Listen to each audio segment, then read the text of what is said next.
브랜드 태도는 인간성인가? 중국은 브랜드 의식이 가장 높고 일본은 가장 낮다. 이것이야말로 양국의 인간성 차이를 보여주는 증거가 아닌가. 이와 같은 논조를 읽으며 나는 강한 거부감을 느꼈다. 브랜드 의식의 높고 낮음이 과연 인간성의 차이를 의미하는 것일까? 나는 그렇게 보지 않는다. 브랜드에 대한 태도가 드러내는 것은 인간성 그 자체가 아니다. 오히려 사회 구조와 경쟁 방식, 그리고 그 사회가 사람들에게 무엇을 합리적인 행동으로 규정해 왔는가, 어떤 기준으로 사람을 평가해 왔는가 하는 문제에 더 가깝다고 본다.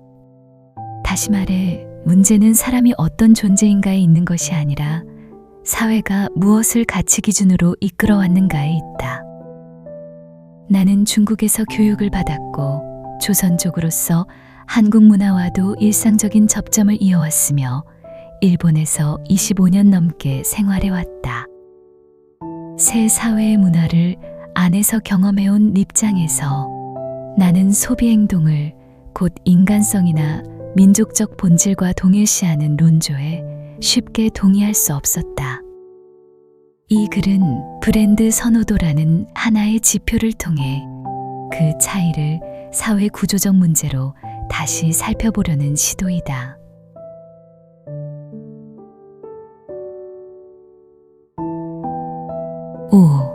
일본. 브랜드는 생활 속에 스며든 도구. 중국이나 한국과 비교하면 일본의 브랜드 선호도는 흔히 낮다거나 두드러지지 않는다고 말해진다. 국제조사의 숫자만 놓고 보면 일본은 확실히 조금 특이한 위치에 있는 것처럼 보인다. 그러나 일본 사회의 브랜드 태도를 이해할 때 일본을 단순히 하나의 내외로 보아서는 안 된다. 오히려 일본 사회를 중국이나 한국과는 다른 성숙 단계에 있는 사회로 보아야 한다. 여기서 말하는 브랜드는 주로 사회적 이미지나 상징적 의미를 지닌 이른바 고급 브랜드를 가리킨다. 그런 의미에서 보면 일본에서는 이러한 브랜드가 반드시 자기 증명이나 경쟁의 도구로 기능하고 있지는 않다는 점이 드러난다. 일본 사회는 이미 고도 성장기와 거품 경제 시기를 지나왔고 그 뒤 긴 침체와 조정의 시대를 살아왔다. 소득은 크게 늘어나지 않게 되었지만 생활 기반은 비교적 안정되었고 극단적인 빈부 차이가 일상생활 속에서 강하게 의식되기 어려운 구조가 형성되었다. 두터운 중산층의 존재는 일본 사회의 중요한 특징이라고 할 수 있다. 이러한 사회에서는 내가 어디까지 왔는가를 소비를 통해 과시해야 할 필요성이 상대적으로 낮아진다. 경쟁이 존재하지 않는 것은 아니다. 하지만 그 경쟁이 언제나 소비를 통해 눈에 보이는 형태로 드러나는 것은 아니다. 일본 사회에서는 사람을 평가할 때 화려함이나 눈에 띄는 정도보다 지속성, 안정성, 주변과의 조화를 더 중시한다.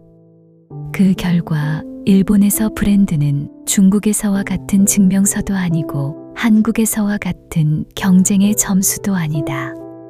그보다 생활 속에서 자연스럽게 기능하는 도구로 자리 잡고 있다. 일본의 소비 문화를 보면 중요한 것은 얼마나 고급인가 보다 제대로 쓸 수 있는가, 오래 쓸 수 있는가, 그 자리에 맞는가 하는 판단 기준이다. 브랜드는 자기 주장을 위한 수단이라기보다 생활의 질을 정돈하고 안정시키기 위한 하나의 요소로 선택된다. 이러한 감각을 잘 보여주는 것이 무인양품 유니클로, 니토리와 같은 일상 브랜드의 존재이다. 이 브랜드들은 모두 고도 성장기나 거품 경제 시기의 한가운데서 급성장한 것은 아니다.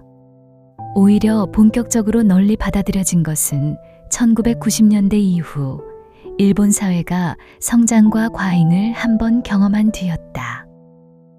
무인양품은 1980년에 탄생하였다. 그러나 브랜드라는 것을 앞세우지 않는다는 사상이 널리 받아들여진 것은 거품 경제가 무너진 뒤의 시대였다. 지나친 장식과 높은 가격에 대한 반성 속에서 이 정도면 충분하다는 가치관을 제시한 것이 많은 사람들의 지지를 받았다. 유니클로도 1990년대 후반부터 2000년대에 걸쳐 빠르게 성장하였다. 장기 불황 속에서 옷의 개성이나 지위를 맡기기보다 품질과 가격의 균형을 중시하는 선택이 더 합리적으로 받아들여졌다. 옷으로 차이를 드러내지 않는다는 생각 그 자체가 새로운 의미를 가지게 된 것이다. 니토리의 성장도 주로 2000년대 이후에 이루어졌다. 주거와 생활 양식이 점차 비슷해지는 가운데 디자인, 기능, 가격을 적절히 맞춘 충분히 좋은 선택지를 사회 전체에 제공해왔다. 이 브랜드들은 모두 성공을 과시하기 위한 것이라기보다 생활을 안정시키기 위한 장치로 선택되어 왔다. 일본에 주변의 눈이 존재하지 않는 것은 아니다.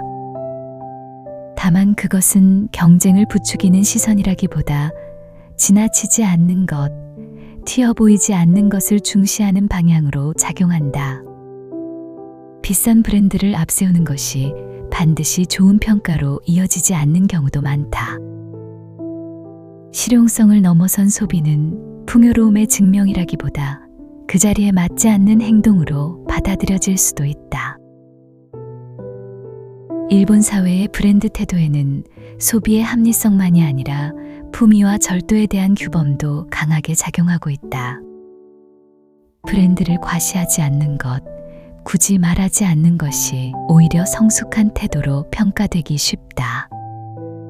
때문에 브랜드를 좋아하는가 아닌가 보다 브랜드를 앞세우는 것 자체가 사회적으로 부담이 될 수 있다. 고급 브랜드를 몸에 지니는 것이 곧바로 좋은 평가로 이어진다기보다 자랑하고 있다, 벼락부자 같다, 품위가 없다는 식으로 읽히는 경우도 적지 않다. 여기서 문제가 되는 것은 브랜드의 가치 그 자체가 아니다. 오히려 브랜드를 통해 자기의 우월함을 말하려는 태도, 다시 말해 자기 과시로 읽히기 쉬운 태도가 부정적으로 평가된다는 점에 있다. 그 결과 브랜드는 굳이 말로 내세우는 것이 아니라 상대가 알아차릴 정도에 머물기 쉽다. 이러한 환경에서는 설사 품질이나 신뢰 때문에 브랜드를 선택하고 있다 하더라도 매력적인 이미지 때문에 더 비싼 값을 지불한다고 말로 드러내는 것 자체를 망설이기 쉽다. 일본에서의 브랜드 소비는 합리성을 잃은 것이 아니다. 오히려 합리성이 굳이 설명할 필요가 없는 전제로 공유되어 말없이 기능하고 있다. 즉, 왜 그것을 선택하는가를 하나하나 설명하지 않아도 그 자리에 맞고 오래 쓸 수 있고 지나치지 않다는 판단 기준에 따라 선택되고 있는 상태이다. 여기서의 소비는 자기 증명도 아니고 경쟁도 아니다. 사회에 적응한 결과로 조용히 기능하는 선택에 더 가깝다. 중요한 것은 이것이 일본 사람들은 브랜드에 관심이 없기 때문이 아니라는 점이다. 오히려 일본의 브랜드 태도는 성장과 경쟁의 시대를 지난 뒤에 형성된 성숙사회 특유의 합리성이라고 할 수 있다. 이미 증명이나 점수의 의미가 상대적으로 약해졌기 때문에 브랜드는 실용성과 조화 속에서 선택되어 왔다. 이러한 시각에서 보면 일본의 낮은 브랜드 선호도는 뒤떨어졌거나 소극적이라는 뜻이 아니다. 그것은 사회가 어떤 단계를 지나온 결과로 나타난 모습이며 중국이나 한국과는 다른 시간축 속에 놓여 있는 현상이다. 다음 장에서는 지금까지 살펴본 중국, 한국, 일본의 브랜드 태도를 서로 비교하면서 그것이 왜 단순한 인간성 문제가 아니라 사회 구조와 역사적 경험 속에서 형성되는가를 다시 정리해 보려 한다. 작자 소개. 중국 연변에서 태어나 현재 일본에 살고 있는 조선조. 다언어 다문화의 경계에서 시와 수필로 기억과 감정을 기록하고 있다.